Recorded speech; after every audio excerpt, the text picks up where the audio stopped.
Alright, so this is actually pretty exciting for me because for the longest time, when using LuxCore Render, I was under the impression that they didn't have any way to get a nice, clean RGB ID AOV map. However, on the forums, which you'll see included in a link down below, they explain that you can kind of get by with a material ID, nicely anti-aliased values for the RGB, although you can only do it in one channel. But hey, I'll take it. So this is what we got going on. We're here in Blender. We have the render set to LuxCore Render, right? Doesn't matter so much CPU or whatever. All these settings you can adjust. It's not going to affect too much. So let's say I add a cube. Maybe turn it. Grab my, let's see. Let's do a UV sphere. Have some intersection too, just to prove the point. Speaking of point, let's add a cone. Do one of these. Look at it through the camera. It's a bit low, so we'll bring it up into frame. Make sure it renders. Yeah, I have it set very low. The halt conditions, just 3 seconds, because I'm not trying to get a finished render. I'm just trying to show you guys what I've learned. So go down to the LuxCore material node, because again we're in LuxCore, and I'm using the default LuxCore shader type thing. New, advanced. So you're going to want to use these 3 values. For red, you use 255. For green, you use 652, 80. And for blue, you would use 167, 11680.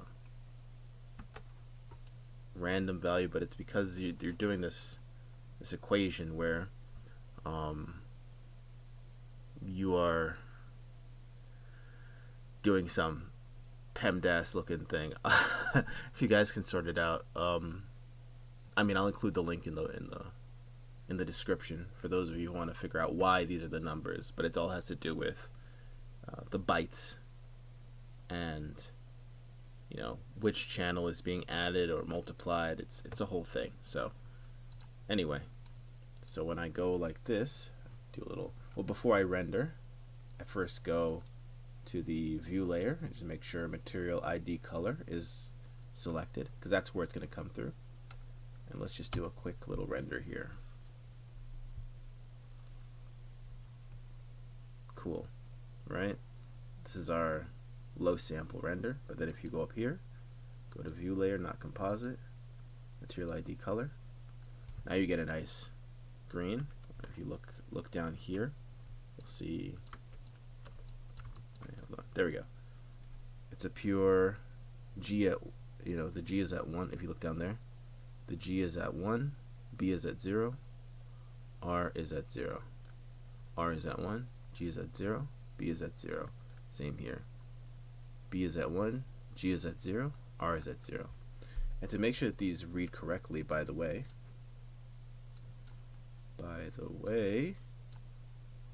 you want to make sure that when you go to, so we got here, render, this is fine, but make sure the view transform is set to standard.